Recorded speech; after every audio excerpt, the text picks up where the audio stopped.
कराची दूसरे बहुत से शोबों के अलावा फनून लतीफ़ा का भी मरकज रहा है। माजी में स्टेज ड्रामों और मौसीकी के शोबों ने न सिर्फ लोगों को तफरीही फराहम की बल्कि बेशुमार फनकारों को रोजगार भी दिया। ताहम वक्त गुजरने के साथ साथ इन फनकारों के मुआशी हालात बद से बदतर होते चले गए हैं। वक्त के साथ साथ स्टेज ड्रामों और रवायती मौसीकी की जगह टेलीविजन, फिल्में और डिजिटल प्लेटफॉर्म्स ने ले ली है। जो वक्त के साथ साथ ढल गए वो तो संभल गए, लेकिन वो पुराने फनकार जिन्हें नए मीडियम के तकाजों के मुताबिक खुद को ढालने का मौका ना मिल सका, उनके मुआशी हालात बदतर होते चले गए। मुल्क में सियासी और मुआशी अदम इस्तेहकाम ने फनून लतीफ़ा से ताल्लुक रखने वालों को मुतासिर किया। कराची से ताल्लुक रखने वाले माजी के टीवी अदाकार माजिद जहांगीर, इस्माइल तारा, अरशे मुनीर, जहूर अहमद, असलम लाटर और दूसरे बहुत से अदाकारों गुलूकार माली मुश्किलात का शिकार होकर कसमापुरसी की हालत में इस दुनिया से रुखसत हुए। जो फनकार आजकल मुश्किलात का शिकार है वो फनून लतीफ़ा को खैरबाद कहने पर मजबूर है। माजी के स्टेज अदाकारों गुलूकार मेहताब अली भी ऐसे फनकारों में से हैं जिनके हालात शदीद मुआशी मुश्किलात का शिकार है और आर्जी ठिया लगाकर गुजर बसर करने पर मजबूर है। बकरा किस्तों पर हमने इनको पहली मर्तबा देखा था ड्रामों के अंदर, और वो सबसे बेहतरीन क्लिप जो हमें लगा और बचपन से देखते हुए आ रहे हैं, तो अब लगा कि यार हमें जो है मेहताब भाई को सपोर्ट करना चाहिए। उस वीडियो को देख के पहली मर्तबा इनके पास आया था। माशाल्लाह पाया बेहतरीन है इनका, और दूसरा फिर हम तो इनको उस हवाले से जानते हैं, बकरा किस्तों के हवाले से, वो फिर अब यूट्यूब पे माशाल्लाह फेमस हो गए, वो पाया भी इनका अच्छा हो गया माशाल्लाह। पाकिस्तान के बड़े अदाकार थे उमर शरीफ साहब, उनके साथ इन्होंने प्रोग्राम में हिस्सा लिया है और बहुत से अच्छे फनकार हैं ये। अल्लाह ताला इनको जो है अच्छी कामयाबी करे। हुकूमत और फनून लतीफ़ा के साहिब हैसियत अफराद को मिलकर इन फनकारों की मदद के लिए इक़दामात करने चाहिए। इनके लिए फंड्स मुख्तस किए जाएं और इनके फन को जिंदा रखने के लिए इक़दामात किए जाएं। इससे न सिर्फ इन फनकारों की जिंदगियों को बेहतर बनाया जा सकता है बल्कि आने वाली नस्लों को भी इनके फन से रोशनास कराया जा सकता है। कहते हैं स्टेज फनकार मुआशरे की आईनादारी करते हैं और अपनी सलाहियतों से लोगों के चेहरों पर मुस्कुराहटें बिखेरते हैं, लेकिन जिंदगी का स्टेज हमेशा एक जैसा नहीं रहता। कभी कभार जिंदगी ऐसे मोड़ पर ले आती है जहां इंसान अपनी सारी कामयाबियों और मेहनत के बावजूद मुश्किलात का सामना करता है। आज हमारे प्रोग्राम में शामिल हैं माजी के मारूफ फनकार मेहताब अली साहब, जिन्होंने अपनी सलाहियतों, अपनी गुलकारी और अपने फन से लोगों के दिल जीते हैं। लेकिन आज जिंदगी की सख्तियों के बाइस इन्हें मुश्किलात का सामना है। इनकी कहानी जिद्दोजहद, हिम्मत और जिंदगी के नशेबो फराज की दास्तान है। आइए इनकी कहानी इन्हीं से सुनते हैं और जानते हैं वो माजी में कैसे फ़न की खिदमत करते रहे हैं और अब जिंदगी के चैलेंजेस का कैसे सामना कर रहे हैं। अस्सलाम वालेकुम सर। वालेकुम अस्सलाम व रहमतुल्लाह। कैसे हैं आप? करम है अल्लाह का। सर बहुत शुक्रिया वक्त देने के लिए। नहीं आप मोस्ट वेलकम। सर सबसे पहले मैं ये जानना चाहूँगा कि आप बताइएगा अपने चाहने वालों को, अपने देखने वालों को, कि आपने अपने जो ये फ़न का सफ़र है ये कब शुरू किया और कैसे शुरू किया? बेसिकली मैंने ये अपना जो फ़न का सफ़र है ये 1982 से शुरू किया था। ठीक है। एक एकेडमी हुआ करती थी, वो पैरा आर्ट एकेडमी के नाम से, उसमें तमाम फ़नकार जो है अपने आके रिहर्सल्स वगैरह किया करते थे, जिसमें तहसीन भी थे, तहसीन जावेद साहब, हसन जहांगीर साहब, ये सारे वहाँ होते थे मौजूद। और हमारे कॉमेडियन हुआ करते थे, इनका इंतकाल हो गया, तनवीर खान, वो भी वहाँ होते थे। तो ये सारे होते थे। फिर वहाँ पे से मैंने अपना मतलब इब्तिदा किया। फिर उसके बाद जो फंक्शंस की एक सिलसिला चालू हुआ शोज़ वगैरह में जाने का, वहाँ से चलते रहे। बस इस तरह से कराते फिर अचानक से एक हमारे एक दोस्त हैं जावेद बशीर साहब, वो प्रोड्यूसर हैं, उन्होंने उमर के ड्रामे वगैरह वो अक्सर व बेशतर ख़रीदा करते थे।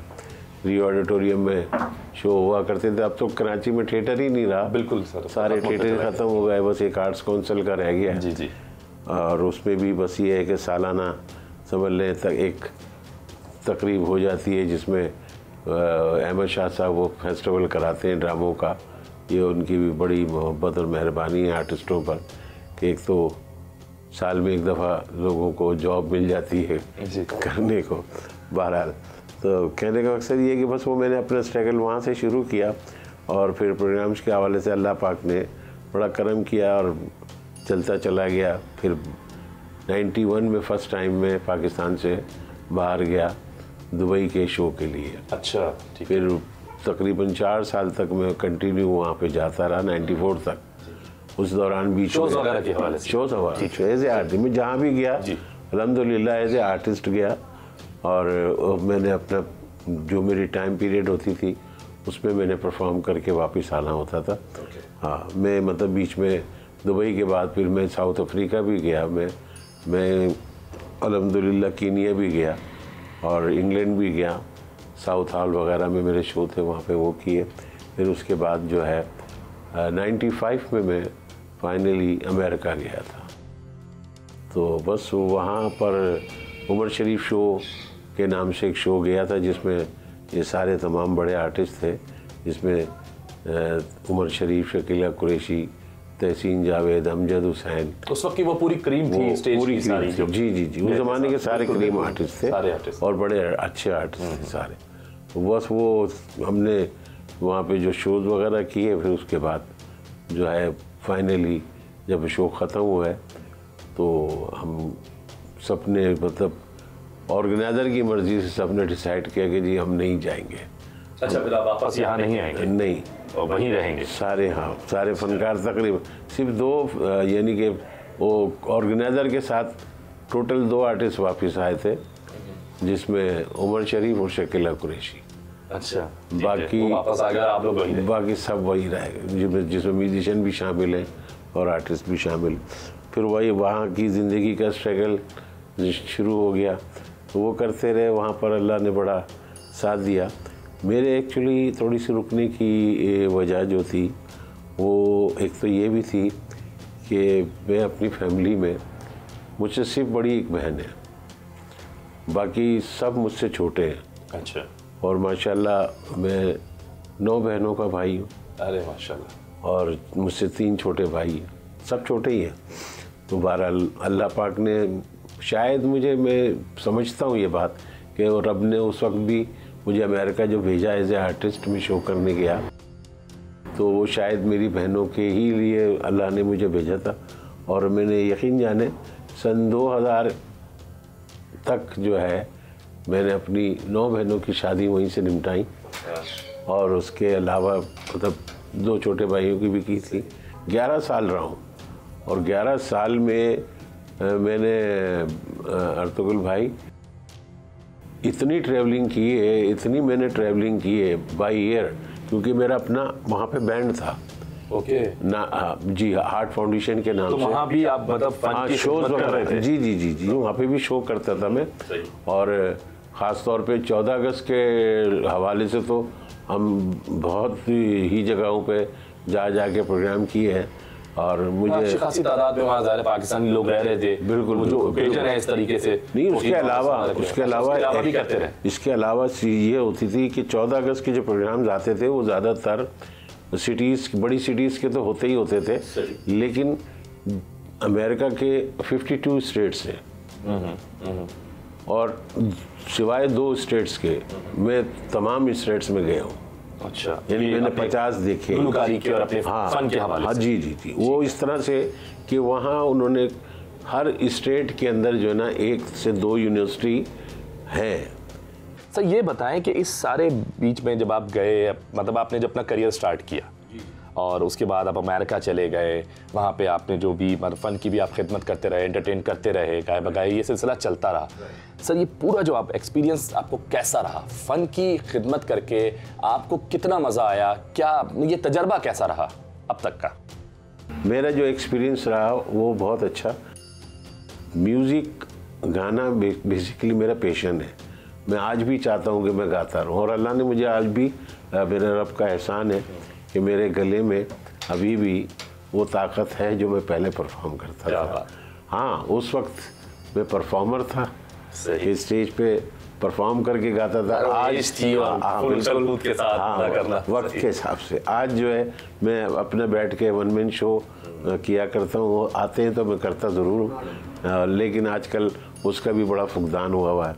तो बस ये समझ लें कि वहाँ का जो एक्सपीरियंस था उसमें मेरे लिए एक ऑनर की बात सिर्फ ये है कि मैंने एक शो किया था जो कि हमारे पड़ोसी मुल्क के लोग थे, सरदार जो होते हैं ना सिख, जी जी, ये वो हमारे एक दोस्त थे, वो गुरजीत नाम था उनका, वो फार्मर है वहाँ पर इलिनॉय में, उनकी बहुत मतलब ज़मीनें वगैरह और उनका काम ही खेती बाड़ी का है, बहुत मिलियनर आदमी है। उनका शो मैं ही किया करता था। तो हम उनके शो में जब गए एक दिन, उनके बेटे की शादी का शो था, तो वहाँ जो ऑडियंस में लोग आए थे उसमें जब हम वो लोग आते जा रहे थे और हम देख के अपने तौर पर सरप्राइज हो रहे थे कि यार ये वो लोग हैं जिनको हम टीवी पे अच्छा, देखते हैं, फिल्मों में देखते हैं। हाँ ठीक है, सही। तो सबसे पहला जो फनकार आया वो राज बब्बर, फिर उसके लोग, हाँ वो उनके रिश्तेदार थे, सारे फनकार, हाँ वो बेसिकली वो उनके रिश्तेदार थे। दिलेर मेहंदी को मैंने वहाँ देखा और मलकू को मैंने वहाँ देखा।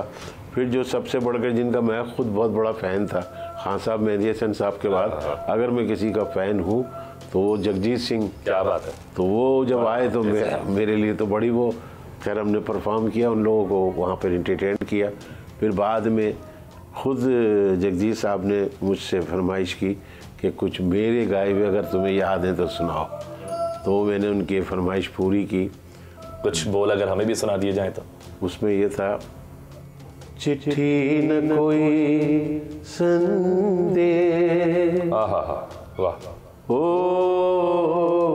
चिट्ठी न कोई संदेश, जाने वो कौन सदे, कहाँ तुम चले गए, जबरदस्त, हो कहाँ तुम चले गए। क्या बात। चिट्ठी न कोई संदेश, जाने वो कौन सदे, कहाँ तुम चले गए, हो कहाँ तुम चले गए। इस दिल पे लगा करके, जाने वो कौन सा दे, कहाँ तुम चले गए। एक आह भरी होगी तुमने तो सुनी होगी, जाते जाते तुमने वाह, आवाज तो दी होगी। इस दिल पे लगा करके, जाने वो कौन सदे, कहाँ तुम चले गए, चले गए। क्या बात, वाह वाह, ओ कहाँ तुम चले गए। क्या बात है सर, जबरदस्त। ये चीज़ मैंने जब वहाँ गाई तो वो बड़े ही मतलब मैंने रियली में मैंने देखा कि जगजीत साहब बाकायदा उनकी आंखें भर आई। बिल्कुल, वो उन्होंने फील किया, जाहिर सी बात है, वो उस कैफियत में थे, वो वक्त और हालात को देख रहे हैं कि अल्लाह पाक हमारे मुल्क में भी हमारे लोगों को कोई अवेयरनेस दे कि भाई ये एक आर्ट है, ये एक वर्क है, इसके लिए कोई भी काम करता है वो मेहनत करता है। आर्टिस्ट ऐसे ही नहीं बन जाता।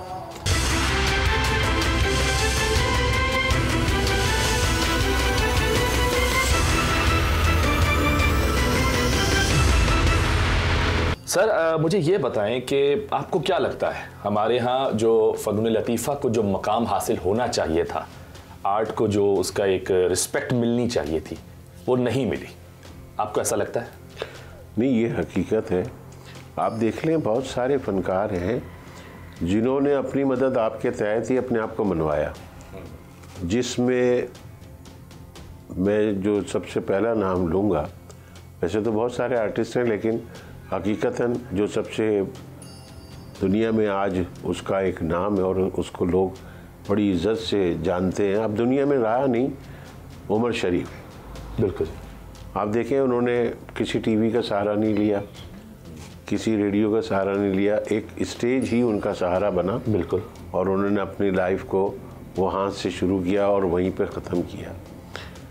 अब जाकर ये वो फिल्म वगैरह जो वो तो करते रहे, लेकिन ये कि उन्होंने स्ट्रगल उनका प्रायोरिटी हमेशा स्टेज को। बिल्कुल बिल्कुल बिल्कुल। उनकी जो प्रायोरिटी थी वो यही थी कि मैं स्टेज को लेके चलूँगा, स्टेज ही लेके करा उन्होंने। और बड़े अच्छे पैमाने पे आज वो पूरी दुनिया में जाने जाते हैं और बड़ी रिस्पेक्ट है। बल्कि मैंने तो यहाँ तक मैं आपको उनके बारे में बताऊँ कि मैं उनके साथ जो शो हमने एक ज्वाइन किया था, क्योंकि मैं तो वहीं रहता था, तो ये अक्सर व बेशतर ऐसा होता था साल डेढ़ साल में कोई ना कोई नया शो आता था। तो ज़्यादातर बहुत से फनकार मेरे घर पे भी ठहरे हैं। ठीक है। जो आते थे 2-4 दिन, 5 दिन, 10 दिन। इवन उमर भाई भी मेरे पास ठहरे माशाल्लाह। तो कहने का मकसद ये कि वो लोग जितने भी आए वहाँ पे शोज़ के लिए, उमर भाई का हम लोग एक शो किया था डैलस। अच्छा ठीक। डैलस में हमारा शो था, वो सेम शो 2 दिन, मतलब उस दिन इंडिया वालों का भी शो था। ओके। उस शो में जो है गोविंदा वगैरह और दूसरे आर्टिस्ट फनकार थे, और अपना क्या नाम है वो जो उनका कॉमेडियन है जॉनी वॉकर, वो। तो इत्तेफाक ऐसा हुआ कि हमें तो खैर पता नहीं था, ये तो बाद में पता लगा कि जिस होटल में हम लोग ठहरे थे उसी होटल में वो इंडियन टीम भी ठहरी हुई थी। अच्छा, सेम होटल में रह रहे थे वो लोग। ठीक है। हम यानी कि 22वें फ्लोर पे थे, वो 24-23वें फ्लोर पे थे। ठीक है। तो उन लोगों को जब पता लगा कि उमर शरीफ नीचे हैं और हम लोग मतलब जो है अपना बातें कर रहे थे, तो इतनी देर में नॉक होता है दरवाज़ा। तो मैं क्योंकि सब में छोटा था, तो उमर भाई ने मुझसे कहा जाओ मेहताब देखो कौन आया। जब मैंने दरवाज़ा खोला तो मैं ऐसे, मेरी आंखें फटी की फटी रह गई थी, और मैं ये देख रहा था कि जिन स्टार्स को मैं फिल्मों में देखता हूँ वो सामने खड़े थे। वो मेरे सामने खड़े। उन्होंने कहा हम अंदर आए। मैंने ऐसे करके दरवाज़ा खोल दिया, मैं उनको देखे जा रहा हूँ, बस वो अंदर आए। मैंने अपनी आंखों से देखा कि एक घुटने को जो है गोविंदा ने दोनों हाथ से ऐसे पकड़ा उमर शरीफ के, क्या बात, और दूसरे घुटने को जो है वो जॉनी लीवर, जो जॉनी वॉकर है, जॉनी लीवर है, आई डोंट नो, उन्होंने वो पकड़ा और उनके मुंह पे सिर्फ एक ही वर्ड था, गुरु गुरु। बहुत देर तक वो गुरु गुरु करते रहे। उमर भाई उनको सर पे हाथ फेरते रहे। गोविंदा ने अपने मुंह से एक्सेप्ट किया कि आज तक जितनी भी कॉमेडी मैंने की है उमर भाई आपके ड्रामों से चुरा के की है। क्या बात है। और ये उनसे कहा वहीं उनके सामने, बिल्कुल उनके सामने उनसे कहा। तो ये कहने का मकसद ये है कि देखें उस आर्टिस्ट ने इतना स्ट्रगल किया, इतना अपने आप को मनवाया कि आज तो क्या मतलब दुनिया के जो लोग टॉप क्लास में आते हैं, बिल्कुल आते हैं, वो उसको एक्सेप्ट कर रहे हैं, यू आर द गुरु। बिल्कुल ऐसा ही है, यानी कि आप उस्ताद हो पूरी दुनिया। और ऐसे ही मोइन भाई का था, मोइन अख्तर भी माशाल्लाह पूरी वर्ल्ड के अंदर जहाँ जाते थे लोग खड़े होकर सलाम करते थे कि वाकई ये फनकार है। अपना मकाम था, वाकई उनका एक नाम था। मोइन भाई, बिल्कुल मोइन भाई, मैंने बहुत उनके साथ भी बहुत काम किया, उनके प्रोग्राम्स करता था मैं म्यूजिकल, जब वो शोज़ ऑर्गेनाइज वगैरह किया करते थे, मैंने उनके बड़े शोज़ किए मोइन भाई के। आप दुनिया भी घूमे, आपने जो है फ़न की खिदमत भी की, अपना टैलेंट भी दुनिया को दिखाया, एंटरटेन किया, हर चीज़। बिल्कुल। फिर जो है अचानक हालात ने करवट ले ली और आप जो है अब एक ऐसे हालात का सामना करना पड़ा आपको।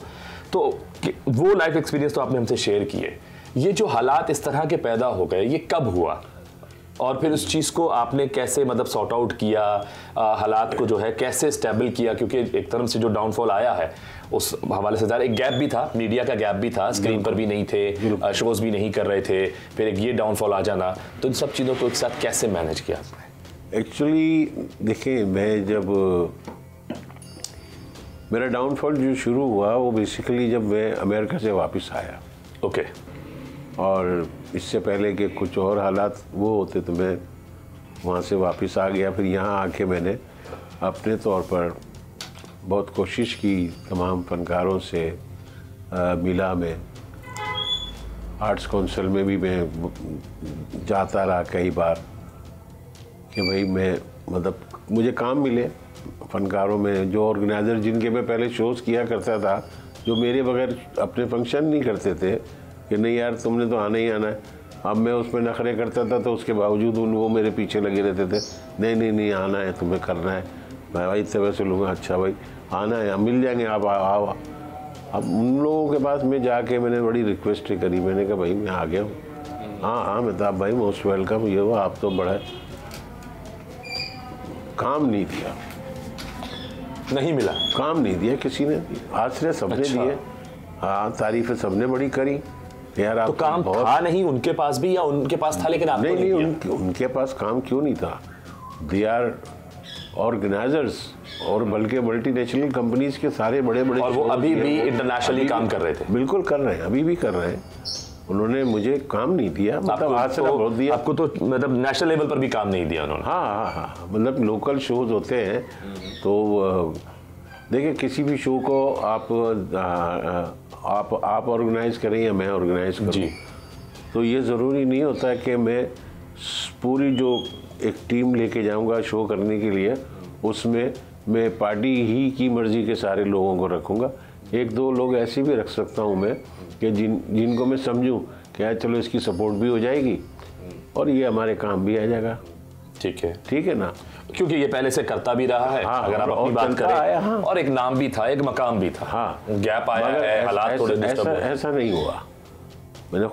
मैंने मुंह से कहा उन लोगों से कि यार आप ज़रूरी नहीं है कि पार्टी मेरी डिमांड करेगी, तुम पार्टी से मेरे जो है 10,000 या 20,000 लोगे तो मुझे रखोगे, क्योंकि उसमें तुम्हारा कमीशन भी बनेगा ना 5,000 का, मुझे तो तुमने 5 ही देने अभी। अब मैं वो वाला तो टाइम मेरा नहीं रहा ना कि मैं तुमसे डिमांड करके जब पैसे लिया करता था। अब आज मेरी मर्जी नहीं है, आज आपकी मर्जी के ऊपर मैं पैसे पकड़ूंगा, मगर इससे क्या होगा कि चलो मुझे 5 ही मिलेंगे, मैं सरवाइव तो करूंगा। चलो हाँ, मतलब आपने ये कंडीशन भी जो है वो रख दी, लेकिन उसके बावजूद जो है वहाँ से कुछ नहीं काम नहीं, बस इंशाल्लाह जैसे कुछ हो आता मेहताब भाई, ये सिलसिला चलता रहा। और मैं बड़ा आर्ट्स काउंसिल जाए वहाँ पे भी बैठे रहते थे। अच्छा, ये तो आप ऑर्गेनाइजर की बात बता रहे हैं, लेकिन जिन फनकारों के साथ आपने काम किया उनकी तरफ से इस तरह के जब एक डाउनफॉल आया लाइफ में, और तो इस मुश्किल वक्त में उनकी तरफ से कोई सपोर्ट, कोई काम की सपोर्ट या वैसे कोई सपोर्ट टेलीफोन वगैरह के हवाले से कभी कुछ हुआ? किसी ने रब्ता किया आपसे? नहीं, अभी तक आप यकीन करें, मुझे अफसोस इस बात का तो बहुत ही है कि इतना टाइम हो गया, मतलब इस मेरे आने जाने को तो छोड़ दें कि मैं कब आया, कैसे आया, किस तरह मैंने स्ट्रगल किया यहाँ पर। अब जबकि ये मेरा आपको भी पता है कि मैंने एक स्टॉल लगाया है। जी बिल्कुल। और मैं एक छोटा सा काम लेके चला हूँ कि चलो अल्लाह पाक इसमें मुझे इंशाल्लाह मेरा वसीला बन जाए, सहारा बन जाए। तो यकीन जानिएगा अभी तक मेरे किसी फनकार दोस्त ने, जानते सबको पता है बातें, सब मुझे इतला मिल रही है कि उसको भी इतला है, उसको भी इतला है, और किसने नहीं देखा मीडिया, सोशल मीडिया फनकार ना देखे, मैं तो हैरान हूँ। जी, सारी दुनिया ने देख लिया, मुझे यकीन करें मैं हैरान हुआ। मुझे एक कॉल आई ऑस्ट्रेलिया से, कोई डॉक्टर साहब हैं, वो कॉल करके मुझे बताया कि आप मेहताब भाई हम तो आपके बड़े पुराने फ़ैन हैं। मतलब कई लोगों ने मुझे बाखुदा यकीन करें, मैं बड़ा वो हुआ कि यार मेरे वो लोग जिनको मैं खुद से पर्सनली नहीं जानता, जो मेरे को सिर्फ जानते हैं कि हाँ यार ये मेहताब अली था या अब है दोबारा से ज़िंदा हो गया है, तो वो मुझे कॉल करके मुझे मुबारकबाद और मुझे हिम्मत दे रहे हैं कि यार नहीं इंशाल्लाह करो, बाकी अल्लाह बेहतर करेगा। जो फैंस हैं आपके? जी फैंस, और मेरे जिनके साथ मैंने काम किया सारी ज़िंदगी, जिनके साथ काम किया, रातों को बैठ के जो है हम अपने बातें कर रहे हैं, लेकिन यकीन करें किसी की कॉल नहीं आई। मैं हैरान हूँ यार। यानी शकील है, बहुत सारे आर्टिस्ट हैं जितने भी हैं। बिल्कुल है सर, एक बड़े बहुत एक लंबी जो है, मैं सामने खड़ा हो जाऊँगा, जाके सामने खुद से खड़ा हो जाऊँ सामने, अरे मेहताब भाई, ऐसे मुँह देखी कि मोहब्बत का क्या फ़ायदा।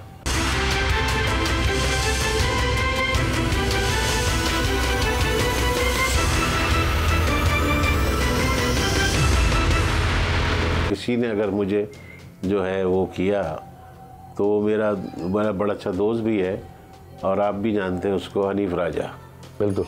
उसने मुझे कॉल भी किया और उसने मुझसे अपने घर के लिए पाए मंगवाए भी। अरे वाह खुदा, उसने मेरे पास अभी कोई ऐसा इंतज़ाम नहीं है कि मैं डिलीवरी करा सकूं, लेकिन उसने बाइकिया भेजा कि मेहताब भाई मैंने ये भेजा है और इसके हाथ जो है ना आप मेरे घर के लिए इतने पाए भेज दें, ये पैसे लेके आ रहे हैं। आप अंदाज़ा लगाएं। तो ये देखें ना, ये एक अच्छी चीज़ है। हाँ। एक अच्छा जेस्चर, एक अच्छा स्टेप उनकी तरफ से। पैसे उसने उसके साथ नहीं भी भेजे तो उसने मुझे कहा कि मुझे अपना इजी पैसा अकाउंट दो, मैंने उसको दिया, उसने उसी वक्त मेरे अकाउंट में ट्रांसफर कर दिए। देखिए आसानियां है ना, अभी आज के दौर की आसानियां है कि आप कहीं भी बैठे हैं, बिल्कुल, तो इस तरीके से भी जो है वो एक हो जाता है। हकीकत यही तो सब चीज़ें हैं। क्या आपके जो साथी हैं आसपास के, जिनको आप जानते हैं, फनकार साथी हैं, उनमें से कोई और भी क्या इस तरह के दौर में से गुजर रहा है? उससे कोई आपकी मुलाकात हुई है इस हवाले से कभी भी कि मतलब उसकी लाइफ में भी कोई डाउनफॉल है? जिस तरह आप बता रहे हैं कि साथियों से काम नहीं मिल रहा, तो कुछ ऐसा बताएं अगर है। नहीं, ऐसे तो यकीन जानिएगा बहुत सारे फनकार हैं हमारे। अपना एक आर्टिस्ट है, वो अक्सर ड्रामों में भी पहले उन्होंने बड़ा काम किया, वो मेरे नाम थोड़ा सा जहन से निकल गया है, वो शाह करके हैं वो, मगर बहुत अच्छे मतलब फनकार है। उनसे रब्ता है आपका?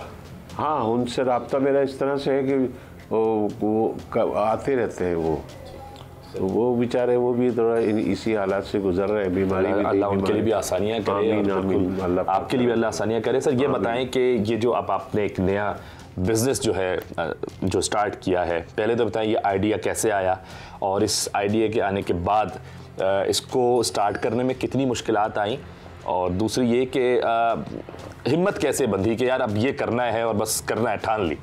नहीं, मैंने देखे हिम्मत की बात तो इसलिए भी थी और ये इस तरह से भी मेरे जहन में, मतलब जहन में क्या आइडिया आया, मेरी वाइफ जो मेरा भरपूर साथ देती है हर चीज़ के अंदर, उन्होंने जो है अपना क्या नाम है इसका मुझे याद दिलाया, क्योंकि ये मेरा किराए का घर है और फिर मेरे बच्ची का साथ माशाल्लाह, तो मैं मतलब सरवाइव तो किस तरह करें किस तरह नहीं करें वो मामलात में अटके हुए थे।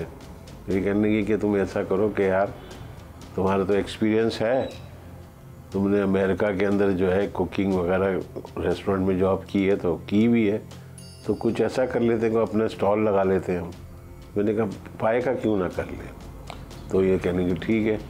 फिर हम इसने भी कुर्बानी दी, अपना थोड़ा सा जेवर बेचारी ने बेचा, क्योंकि वाकई में मेरे वो हालात नहीं थे कि मैं खुद से कुछ कर सकता, तो वो हमने वो करके फिर जाके स्टॉल ख़रीदा सोराबकोट से और फिर वो जगह ढूंढी हमने नागन पे, तो वहाँ पे जो कुछ करता धरता होते हैं आप, जी जी आपको पता है इदारे वहाँ पे, जी जी जी बिल्कुल, वे उनमें से किसी से एक से रब्ता किया और वहाँ पे फिर वो उन्होंने कहा आप यहाँ लगा लो, तो वो जगह फिर हमें मिली, वहाँ पे हमने अपना स्टॉल लगा लिया।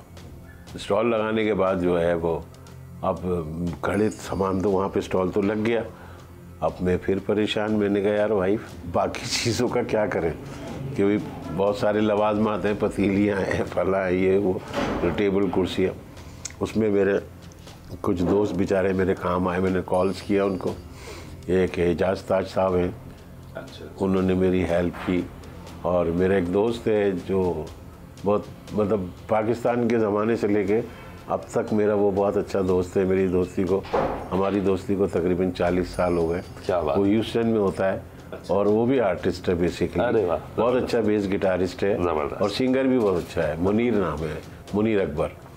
तो वो मुझे, मैं जो इतने अरसे तक अपने आप को यहाँ पे सरवाइव कर सका हूँ, यकीन जानिएगा उसकी मेरे साथ बड़ी हेल्प। मेरा किराया जो भी होता था वो मुझे भेज देता है, तो वो उसकी बड़ी मेहरबानी। और दोस्त 2-3 दोस्त थे, इन लोगों ने मेरा, हम अमीर नकवी साहब एक मेरे दोस्त हैं, शिकागो में होते हैं, वो भी मेरी इसी तरह से हेल्प कर देते। तो यानी कि उन लोगों ने थोड़ी सी हेल्प करी तो ये सारी चीज़ें तैयार हुई। यानी इवन मेरे पास माल लेने के पैसे नहीं थे, बनाने के लिए पाए ख़रीदने के पैसे नहीं थे, तो वो उन सब की मदद से मेरा आज स्टॉल खड़ा हुआ है मगर मैं अपने तमाम जो हमारे आर्टिस्ट बरादरी के लोग हैं उनके लिए मैं जो हूँ बहुत दुआ गो रहता हूँ, और मैं उनके लिए मेरी एक नसीहत समझ लें, मेरी बात समझ लें अगर उनकी समझ में आ जाए कि देखें आप लोग अपने लिए आज अगर आपको अल्लाह ने वक्त दिया है, आप इस वक्त छाए हुए हैं और पैसा भी कमा रहे हैं, इज़्ज़त भी कमा रहे हैं, उस इज़्ज़त को भी बचाएं और उस पैसे को भी बचाएं जो आपके कल खुदा ना खास्ता वक्त बदलते मेरी जान देर नहीं लगती दुनिया में, ऐसा ही है। तो आप अपने लिए ऐसा पहलू ज़रूर करके रखें, कोई साइड बिजनेस बना लें, अपना कुछ ना कुछ करके रखें जो आपके कल काम आ सके। बिल्कुल सर। ये मेरी तमाम फ़नकारों से मेरी रिक्वेस्ट है, क्योंकि मैं पिछले 40-50 साल से यही देखता हुआ आ रहा हूँ। कभी हम किसी की स्टोरी देखते हैं कि यार वो कितनी नफ्सा नफसी के आलम में जो है मर गया, तो अल्लाह किसी को भी ऐसा वक्त ना लाए। बिल्कुल। और हम सबको अल्लाह पाक इतनी वो कर दे कि हम कभी किसी के आगे जो है ना हाथ ना फैलाएं। सर, इस सब के बीच हुकूमत की तरफ से कोई नुमाइंदा, कोई बंदा, कभी किसी का कोई टेलीफोन मदद के हवाले से किसी ने कोई आपसे कांटेक्ट किया हो हुकूमत की तरफ से, ऐसा हुआ है अभी तक? नहीं, ऐसा अभी तक तो नहीं हुआ, बल्कि हाँ अलबत्ता जो है मेरे पास एक कॉल आई थी, वो शायद मुर्तज़ा वहाब के हवाले से। अच्छा, जो मेयर ऑफ कराची है, मेयर बैरिस्टर मुर्तज़ा वहाब साहब, उनके हवाले से आई थी कि जी मैं उनका कोऑर्डिनेटर बात कर रहा हूँ और साहब जो हैं अभी थोड़ा बिज़ी हैं, जैसे ही फारिग होते हैं सेंट्रल का दौरा करेंगे तो ज़रूर आपके पास आएंगे। लेकिन इस बात को भी तकरीबन जो है 20-25 दिन हो चुके हैं। अच्छा। वहाँ कोई अभी तक वो ऐसा कुछ हुआ नहीं है। बाकी किसी गवर्नमेंट के इदारे ने मुझसे, नासिर शाह साहब ने भी मुझसे कहा था कि मैं जो है ना आप मेरे पास आइएगा, मुझे अपना कार्ड भी दिया था, तो मैंने उनको बड़ी कॉलें की हैं लेकिन वो फ़ोन ही नहीं उठाते। आई डोंट नो, अब वो पता नहीं क्या वो फ़ोन उनके पास होता भी है कि नहीं होता। 12 नंबर उन्हीं का एक कार्ड दिया था उन्होंने मुझे। तो सर उम्मीद है हुकूमत के हवाले से कि कोई आएगा, किसी किस्म की हेल्प होगी, उम्मीद रखते हैं आप? देखिए, मैं उम्मीद सिर्फ अल्लाह की ज़ात से रख रहा हूँ। बहुत अच्छी बात है। मैं सिर्फ अपने रब से रख रहा हूँ क्योंकि वसीला पैदा करने वाला वही है। बिल्कुल वही है। इंसान के दिलों में भी जो डालता है ना, वही अल्लाह डालता है। बेशक। तो ये देखें इंशाअल्लाह अल्लाह पाक इनके दिलों में भी ज़रूर डालेगा। अगर अल्लाह ने वसीला बनाना हो तो बनाए जाए। मैंने उनसे पहले भी रिक्वेस्ट की थी और अब भी मेरी यही रिक्वेस्ट है कि मेरे लिए कुछ ऐसा कर दे, क्योंकि देखें ज़िंदगी का इंसान की किसी का कुछ नहीं पता। मैं सिर्फ अपनी बच्ची का फ्यूचर सिक्योर चाहता हूँ और वो कोशिश मेरी यही है कि अगर हुकूमती सतह पे मेरा ऐसा हो जाए कि मेरा कोई अपना ठिकाना हो जाए कि जी मैं अपनी दुकान लेके बैठूँ। आज मैं देखें डेफिनेटली मैं फुटपाथ पे बैठा हूँ और मुझे नहीं पता कि कल को कोई केएमसी या इनकरेजमेंट मेरा टिया उठा के ले जाती है तो मैं तो फिर रानी दरगाह वापस हो गया ना। उसके लिए भाग दौड़ करूँगा, फिर किस तरह करूँगा। अगर ऐसा कोई प्रॉपर हो जाएगा, मैं अपना छोटा सा भी रेस्टोरेंट बना लूँ, एक मेरी प्रॉपर रोज़ी की जगह बन जाएगी। मैं अपनी बच्ची का जो है ज़िंदगी का फ्यूचर भी सिक्योर कर सकूँगा। तो ये मेरी ख्वाहिश है और मैं मौदबाना मेरी रिक्वेस्ट है जनाब सैयद मुराद अली शाह साहब से भी, सैयद नासिर शाह साहब से भी और हमारे जो सेक्रेटरी हैं उनसे भी मेरी दरख्वास्त है और मुर्तज़ा वहाब साहब से भी मेरी रिक्वेस्ट यही है कि प्लीज़ हेल्प मी कि मैं इस तरह से अपने आप को कुछ ज़िंदगी के अच्छे से मराइल से गुजर जाऊं। जी, देखा आपने, ज़िंदगी के स्टेज पर कभी कामयाबी का शोर होता है तो कभी मुश्किलात की चीखों पुकार। एक फनकार अपनी ज़िंदगी में कितनी कुर्बानियां देता है और मुआशरे को खुशी देने की कोशिश करता रहता है, चाहे वो खुद कितने ही कठिन हालात का सामना क्यों ना कर रहा हो। जनाब मेहताब अली साहब भी ऐसे ही फनकारों में से हैं जो हिम्मत और हौसले के साथ हर आजमाइश का सामना कर रहे हैं। हमारे आज के प्रोग्राम का मकसद जनाब मेहताब अली और इन जैसे तमाम फनकारों की खिदमात को सामने लाने और हिम्मत और हौसले को सराहने की एक छोटी सी कोशिश है। अरबाब इख्तियार से गुजारिश है कि इन तमाम फनकारों की फौरन मदद करें जिन्होंने बरसा बरस फ़न की खिदमत की है। अगले प्रोग्राम तक के लिए अपने मेज़बान अर्तगरल चौधरी और प्रोग्राम की टीम को दीजिए इजाज़त। खुश रहें, अपना ख्याल रखें और दूसरों के लिए हमेशा हमदर्दी का मुजाहिरा करें। अल्लाह हाफ़िज़।